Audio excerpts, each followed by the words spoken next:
ॐ भद्रं कर्णेभिः श्रेयां देव भद्रं पश्येमक्षवीयजत्राः स्थिरैरङ्गैः तुष्टवागुंसस्तनूभिर्वशेम देवहितं यदायुः। ॐ स्वस्ति नः इन्द्रो वृद्धश्रवाः स्वस्ति नः पूषा विश्ववेदाः स्वस्ति नस्तारक्ष्यो अरिष्टिनेमिः स्वस्ति नः बृहस्पतिर्दधातु।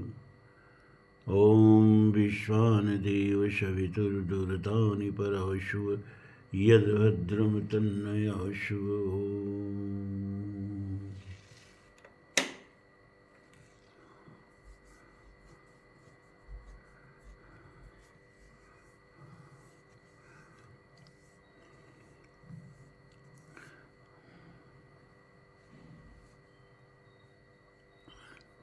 धर्म प्राण सत्संग प्रेमी सज्जनों,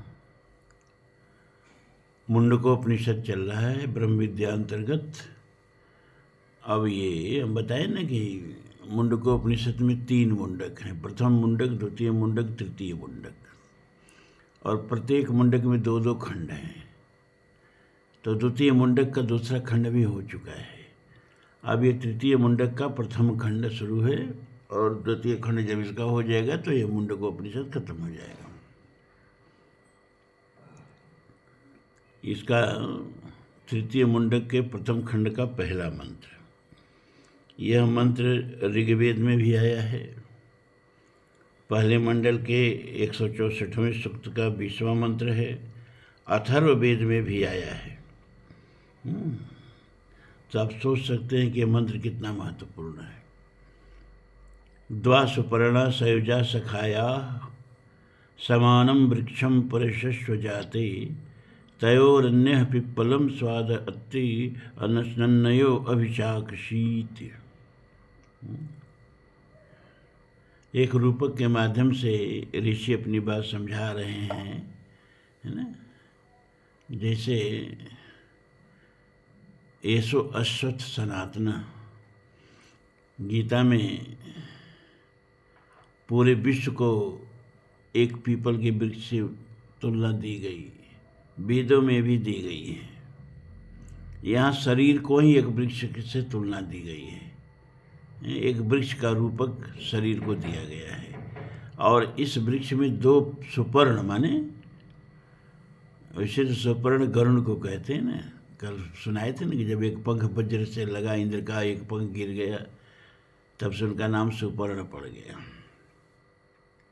द्वा सुपर्णा, 2 पक्षी, सयुजा सखाया, जो आपस में सम हैं, न कोई पहले पैदा हुआ न कोई बाद में पैदा हुआ। क्योंकि दोनों पैदा ही नहीं हुए, दोनों अजन्मा हैं। सखाया, दोनों आपस में एक दूसरे के सखा हैं।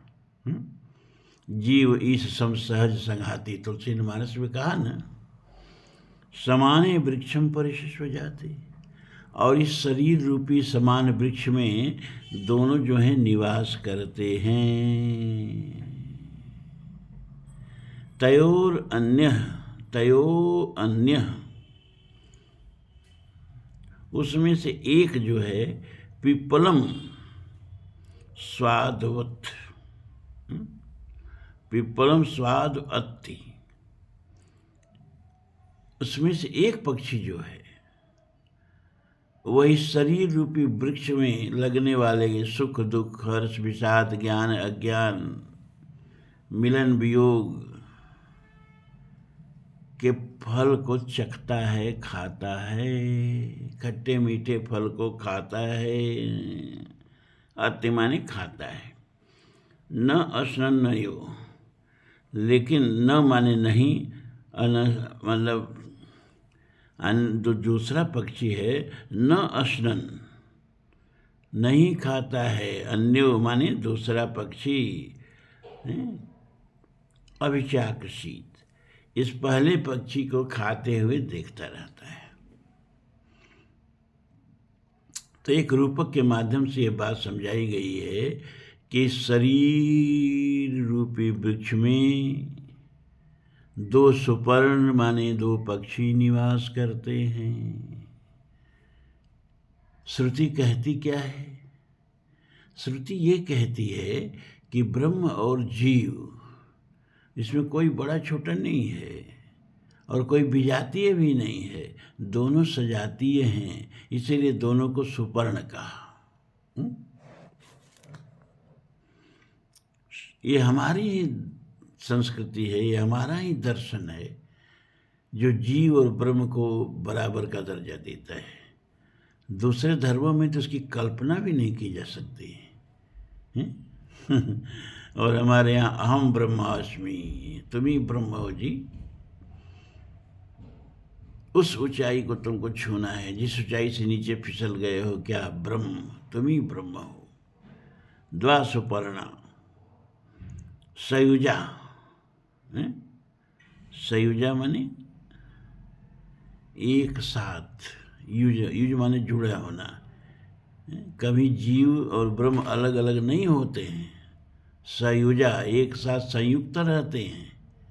सब एक दिन छूट जाएगा, लेकिन जीव और ब्रह्म का यह साथ नहीं छूटेगा। सखाया, और ये दोनों आपस में मित्र हैं, साथी हैं। जीव ईश सम सहज संघाती। समानम वृक्षम, समानम वृक्षम माने शरीर रूपी समान वृक्ष में ये दोनों निवास करते हैं। तय अन्य, उसमें से एक जो है पिप्पलम स्वाद अति, इस फल के वृक्ष का स्वाद ले ले करके खाता है। और इस वृक्ष में स्वाद क्या लगता है? हर्ष का, विषाद का, जीवन का, मृत्यु का, संयोग का, वियोग का, सुख का, दुख का, और उसको खाता है। इसीलिए सब उसका स्वाद चखता है। नश्नन अन्यो, नश्नन अन्यो, अनश्नन अन्यो। अन्यो माने दूसरा जो है, अनश्नन, वह इस वृक्ष के फल में आसक्त नहीं है, इस वृक्ष के फल को नहीं खाता है। क्या करता है? अभिचाक्षीत, केवल देखता रहता है। अब ये जो मंत्र है ना, इसके गहराई में जाएं तो ये बड़ा विवाद का मंत्र है। जबकि ऋग्वेद में भी है, अथर्ववेद में भी है, यहाँ भी है। लेकिन विवाद किस बात का है भैया? कि इसमें साफ साफ कह दिया कि जीव और ब्रह्म दो है। शंकराचार्य जी कहते हैं कि ब्रह्म ही है, जीव ना है। एको हम द्वितीयो नास्ति, जीवो ब्रह्म है वो ना पर। सजातीय विजातीय और स्वगत तीनों वेदों से जो मुक्त है वह ब्रह्म है। तो फिर जीव आया कहाँ से? तो इसमें तो शंकराचार्य जी का अद्वैतवाद कट जाता है। साफ साफ कह रहा है, द्व सुपर्ण सयुजा सखाया। ऐसे उपनिषदों में बहुत सी बातें आएंगी। कहीं अद्वैतवाद का खंडन मिलेगा, कहीं द्वैतवाद का खंडन मिलेगा, कहीं विशिष्टाद्वैतवाद का खंडन मिलेगा। ये ऋषि भी हमें लगता है कि एक लक्ष्य पर नहीं, क्योंकि वह अनंत है, तो एक बात उसके बारे में कही कैसे जा सकती है? जो भी कहेंगे सब नया ही होगा। लेकिन इसका भाष्य कैसे कैसे घुमा के किया जाता है। अब शंकराचार्य वाले, अद्वैतवाद वाले इसका भाष्य कैसे करेंगे? वो कहेंगे द्वा सुपर्णा सयुजा सखाया। इसका मतलब ईश्वर और जीव दो नहीं हैं। ये कह रहा है कि जैसे सूर्य है और उसका बिंब है, उसी तरह से ईश्वर का प्रतिबिंब है यह जीव। ये जो अंतःकरण में ईश्वर का प्रतिबिंब बनता है वही जीव है। तो जैसे घड़ा में सूर्य का बिंब बने, घड़ा में जल हो और उसमें सूर्य का बिंब बने और घड़ा हिलाइए तो सूर्य हिलने लगेगा, लेकिन सूर्य का प्रतिबिंब हिलेगा, वास्तविक सूर्य नहीं हिलेगा, है ना। इसी तरह से अंतःकरण में जब उस परमात्मा का बिंब बनता है तो वही जीव हो जाता है। और यह सुख दुख हर्ष विषाद ज्ञान अज्ञान जन्म मरण ये सब जीव का धर्म है, ईश्वर का नहीं है। कैसे? जैसे घड़े में जल है, जल में सूर्य का प्रतिबिंब बन रहा है, तो हिलेगा डुलेगा जो कुछ होगा वो प्रतिबिंब के साथ होगा, सूर्य के साथ नहीं होगा। तो यहाँ ब्रह्म एक ही है और यह जीव जो है उसका प्रतिबिंब है। चूँकि ईश्वर भी इसी अंतःकरण में है, क्योंकि वो सब जगह है। ईश्वर सर्वभूतानां हृदयेषु अर्जुन तिष्ठति, सबके अंतःकरण में है। और सबके अंतःकरण में क्या है? वही है, ये है। भीतर भी वही है, बाहर भी वही है।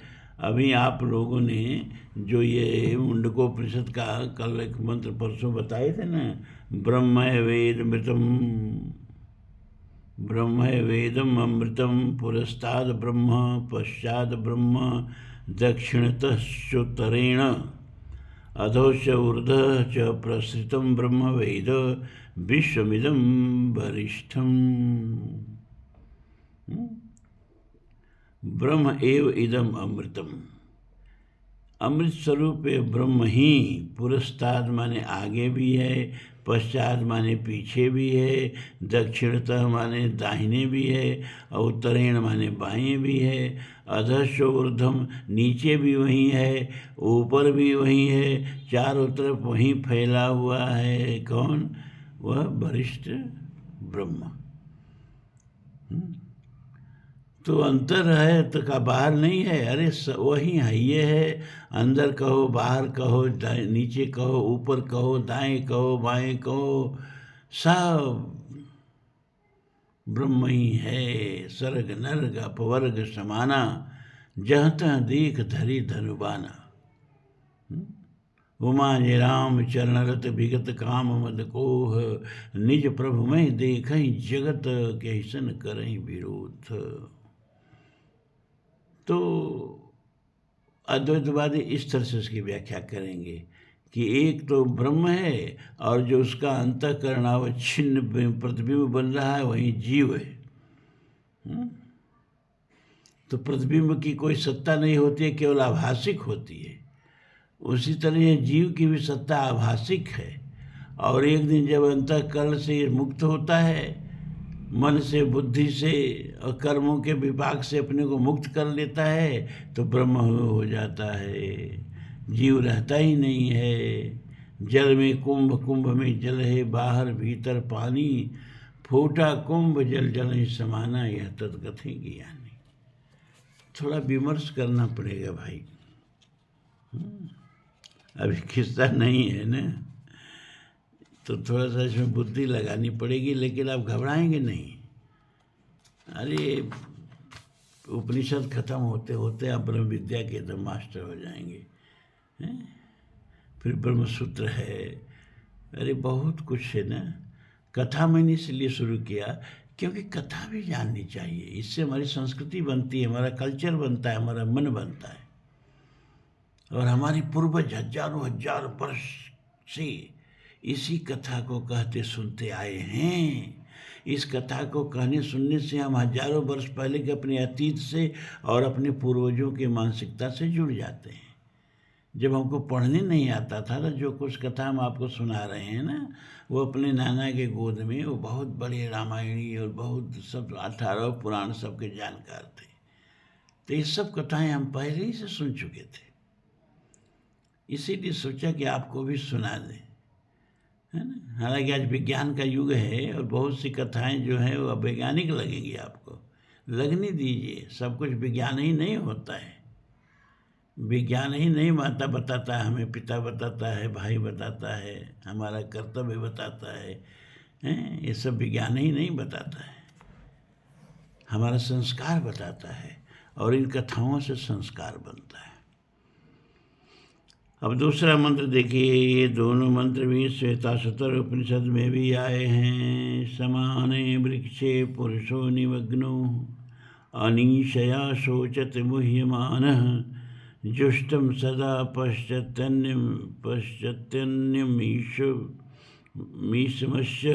महिमानमिति वीतशोकः।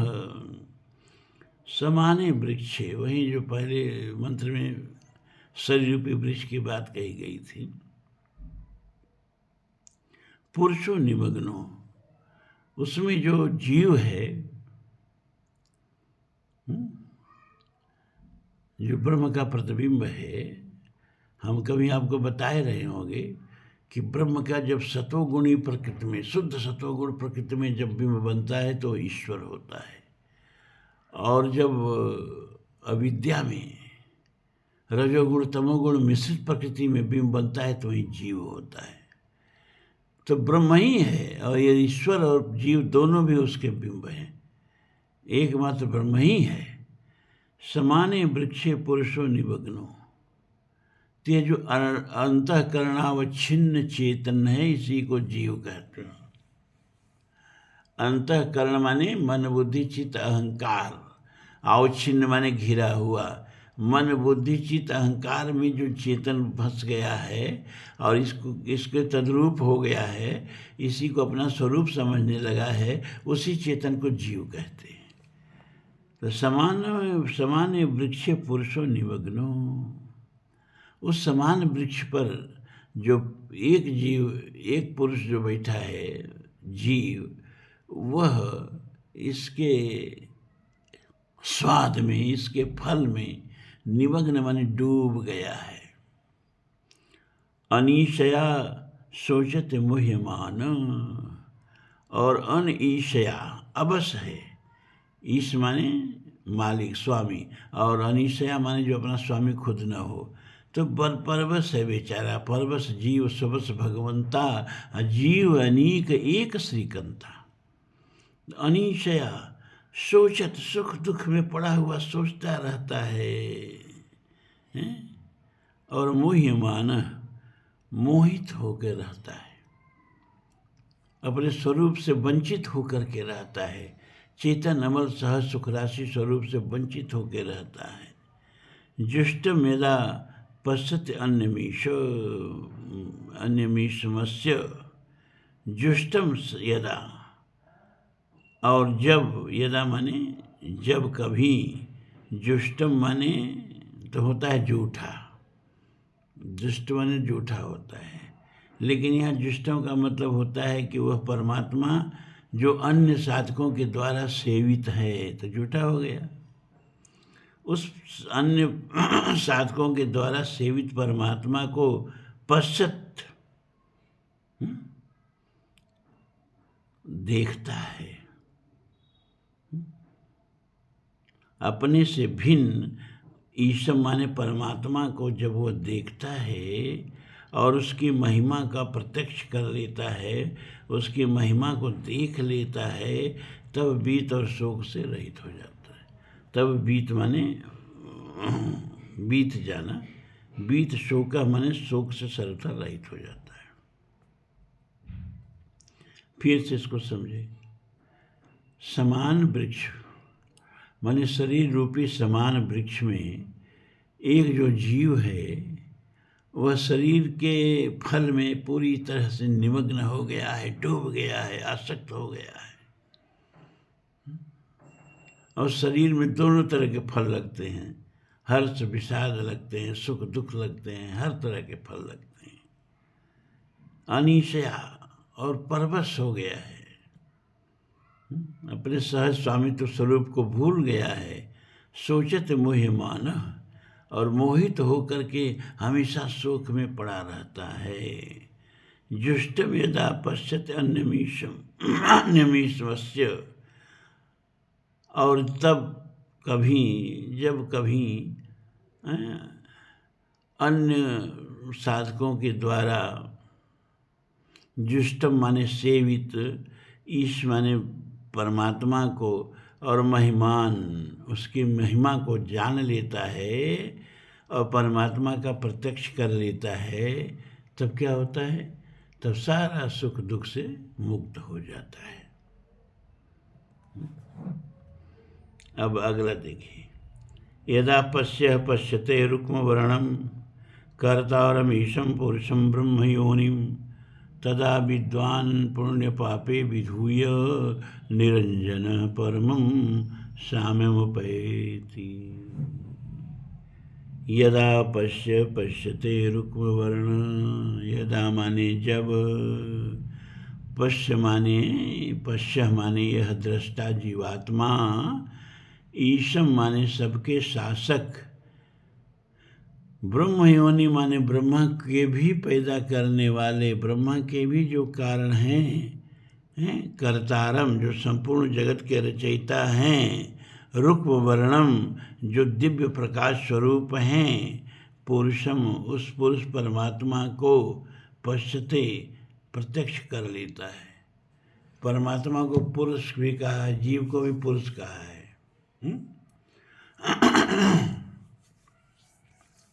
पुरुष क्यों कहते हैं भैया? पूर्व में रहने वाले को, शरीर रूपी पूर्व, नव द्वारे पूरे देही कहा गया ना वेदों में।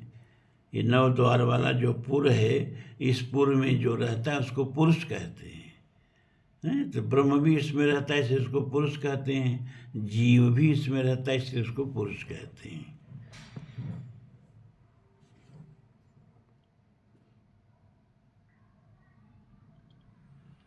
तो पुरुषम पुरुष को पश्यते माने प्रत्यक्ष कर लेता है, तदा माने उस समय, पुण्य पापे, पुण्य और पाप दोनों को भली भांत, विधुई माने भली भांत हटाकर, निरंजन निह अंजन, अंजन माने कालिक, निह माने नहीं, यानी कालिक से मुक्त माने निर्मल हुआ विद्वान, वह ज्ञानी महात्मा, परमम साम्यम परम समता को प्राप्त कर लेता है। विषमता रही नहीं जाती है। फिर से देखिए, यदा माने जिस काल में, पश्यते रुक्म वर्ण, पश्य माने दृष्टा जीव जो है, रुक्म वर्ण माने दिव्य प्रकाशवान, कर्तारम ईशम जो सबका करता है, सबका ईश माने स्वामी है, जो पुरुषम माने शरीर रूपी पुर में रहने वाला है और इस ब्रह्मांड रूपी पुर में भी रहने वाला है, और ब्रह्म योनिम जो ब्रह्मा को भी पैदा करने वाला है, उसको जब देख लेता है, तदा उस काल में वह विद्वान। अब जो परमात्मा को देख लेगा उसको विद्वान तो कहेंगे ही ने। पुण्य पापे विधूय, वो अपने सभी किए गए कर्मों के पाप और पुण्य और फल को हटा करके निरंजन परमम साम्यमुपैति, एकदम निर्मल और परम शांति को प्राप्त कर लेता है, परम साम्यता को प्राप्त कर लेता है। परम साम्यता का मतलब रजोगुण तमोगुण सतोगुण जहाँ सम हो जाए, यही परमात्मा स्थिति है, यही ब्रह्म स्थिति है। ब्रह्म में प्रकृति अपने तीनों गुण के साम्यावस्था में रहती है। ईश्वर में भी साम्य अवस्था में नहीं रहती है। ईश्वर में सतोगुण की प्रधानता हो जाती है। तो गुण वैषम्य जहाँ समाप्त हो जाए, परम साम्यता आ जाए, कहाँ? ब्रह्मभूत, ब्रह्मवेद ब्रह्मैव भवति, ब्रह्म को जानने वाला ब्रह्म ही हो जाता है। वही भाव यहाँ बता रहा है।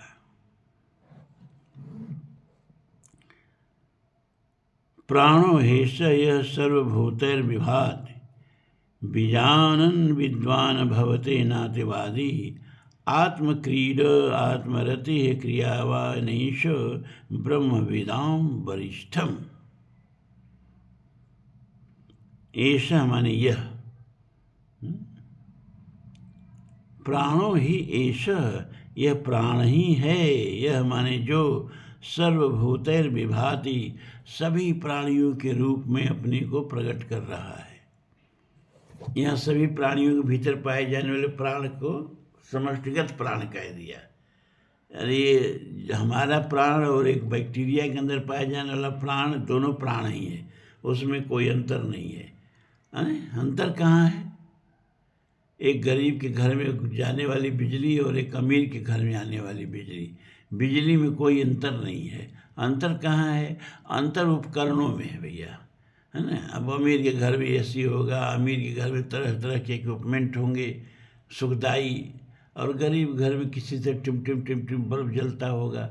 तो ये उपकरणों में अंतर है, संसाधन में अंतर है, ऊर्जा में अंतर नहीं है। बिजली वही है जो अडानी घर में जल रही है और एक झोपड़पट्टी में जल रही है। बात समझिए। तो इसी तरह से प्राण, चाहे वो बैक्टीरिया में पाया जाए या चाहे आप में पाया जाए, चाहे किसी प्राणी में पाया जाए, प्राण तो एक ऊर्जा है। अंतर जो है इक्विपमेंट में है।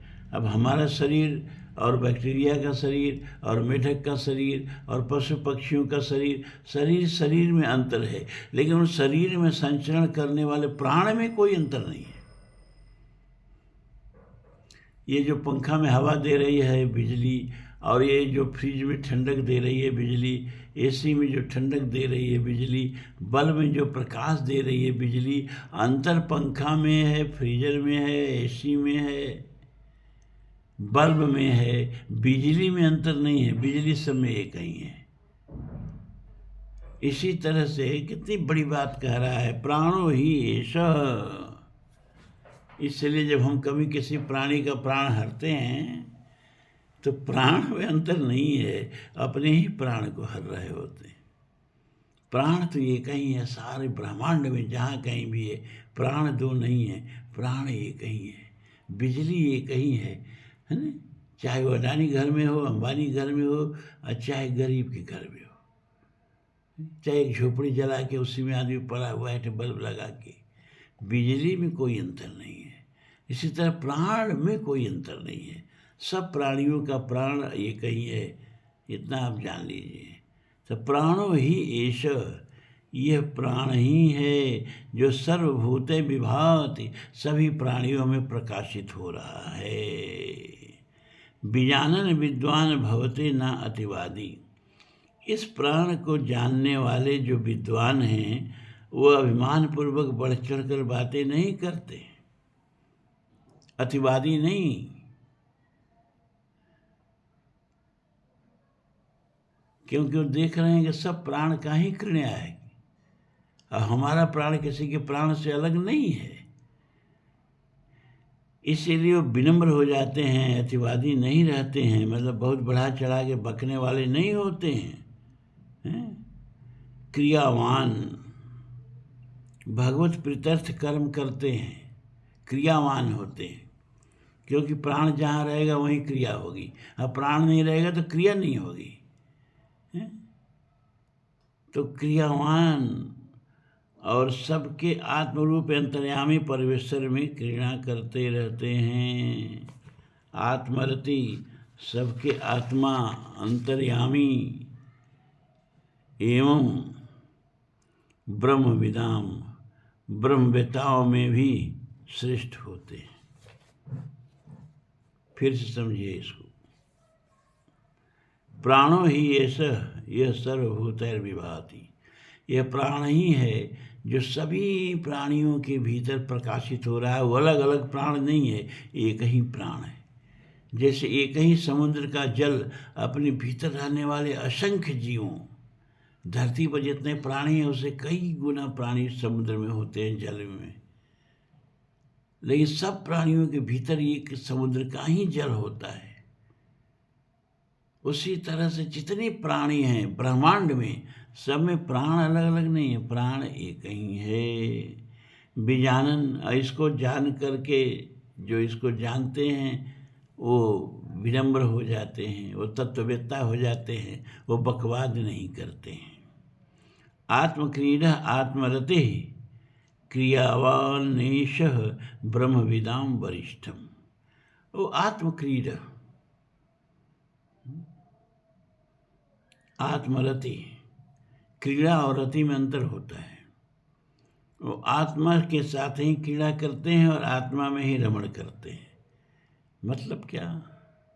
मतलब सारी प्राणियों को अपना आत्म रूप ही समझते हैं। आत्मा में क्रिया करने का मतलब क्या हुआ है? आत्मेवा भूत विजानत। जब सभी प्राणियों को अपना आत्म स्वरूप ही समझते हैं तो जिसके साथ जो व्यवहार करते हैं वो अपनी आत्मा के साथ ही व्यवहार करते हैं।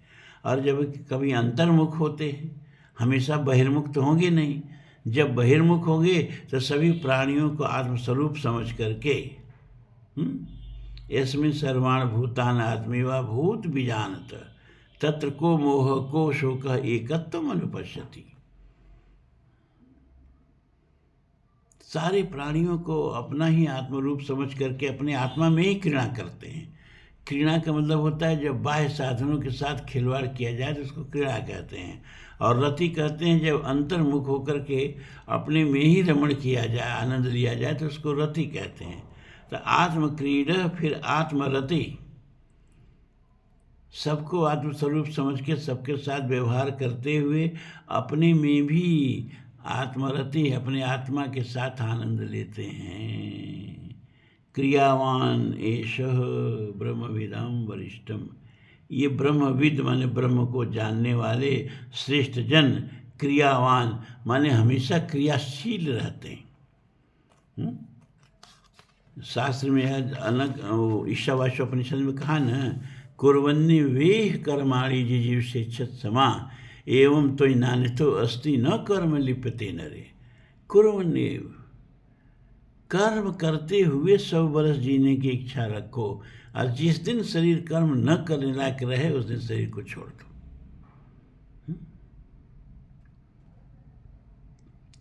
अब 5वां मंत्र देखिए।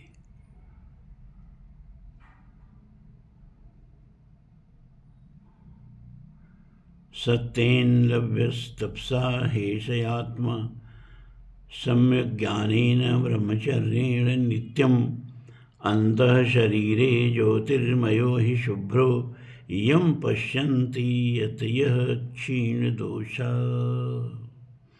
एषः माने यह, अंतः शरीरे ही माने शरीर के भीतर ही हृदय में विराजमान ज्योतिर्मय प्रकाश स्वरूप शुभ्र परम शुद्ध विशुद्ध आत्मा माने परमात्मा ही निसंदेह सत्येन सत्य भाषण से तपसा तप से ब्रह्मचर्येण ब्रह्मचर्य पूर्वक सम्यक ज्ञानेन यथार्थ ज्ञान से ही नित्यम सदा लभ्य माने प्राप्त होने वाला है। यम माने जिसे क्षीण दोषा सब प्रकार के दोषों से रहित हुए यतयः यत्नशील साधक ही पश्यंत देख पाते हैं। अब इसको फिर से समझिए। सत्येन लभ्य तपसा हेष आत्मा। ये आत्मा कैसे प्राप्त होती है भैया? सत्य से। झूठे आदमी को कभी प्राप्त नहीं हो सकती। न वीरतो दुश्चरितात् न शांतो न समाहितो न अशांत मनसो वापि प्रज्ञानी न मुआप्तिया। साफ साफ कह दिया कि जो दुश्चरित्रता से विरत नहीं है, और झूठ बोलना सबसे बड़ी दुश्चरित्रता है। तो सत्येन लभ्य, सत्य से परमात्मा प्राप्त होता है। तपसा, तप से परमात्मा प्राप्त होता है। तप का मतलब, तप का मतलब होता है कि व्यभिचार पूर्ण जीवन व्यतीत न करना, श्रम पूर्ण जीवन व्यतीत करना, साधना पूर्ण जीवन व्यतीत करना। जैसे ब्रह्मचर्य में उठना भी तप है, नित्य कर्म करना भी तप है। ठीक है। धनोपार्जन के लिए उद्यम करना भी तप है, और एक पैर पर खड़ा हो जाना तप नहीं है, और हमेशा खड़ा होने का व्रत लेना भी तप नहीं है, हमेशा मौनी बाबा बन जाना भी तप नहीं है। धर्म पूर्वक जीवन यापन के लिए कर्म करना तप है। तो परमात्मा कैसे प्राप्त होता है? सत्य से प्राप्त होता है, तप से प्राप्त होता है। और ज्ञान से प्राप्त होता है, ब्रह्मचर्य से प्राप्त होता है। अंतः शरीरे, अरे अपने भीतर ही तो परमात्मा है, ज्योतिर्मयो प्रकाशमान शुभ्र, माने एकदम निर्मल। इस अंतः स्थित परमात्मा को यह पश्यंत यतः क्षीण दोषा, कौन देख लेते हैं? जो सत्यवादी होते हैं, जो तपस्वी होते हैं, जो ज्ञानी होते हैं, जो नित्य ब्रह्मचर्य का पालन करते हैं, वे लोग यह क्षीण दोषा माने सभी प्रकार के कलमशों से मुक्त होके निर्मल मन जन सो महि पावा, और मोहि कपट छल छिद्र न भावा, निर्मल होके मुझे प्राप्त कर लेते हैं, चाहे परमात्मा को प्राप्त कर लेते हैं, परमात्मा को देख लेते हैं। अपने स्वरूप को ही देखना, परमात्मा को देखना है। और यह कब कैसे होगा? निर्मलता से, निर्मल कर्म करने से, निर्मल जीवन जीने से। ऐसा मन निर्मल हुआ जैसे गंगा नीर, अब पीछे पीछे हर चले कहत कबीर कबीर।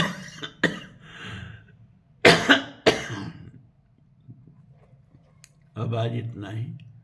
ओम पूर्णमदः पूर्णमिदं पूर्णात् पूर्णमुदच्यते पूर्णस्य पूर्णमादाय पूर्णमेवावशिष्यते।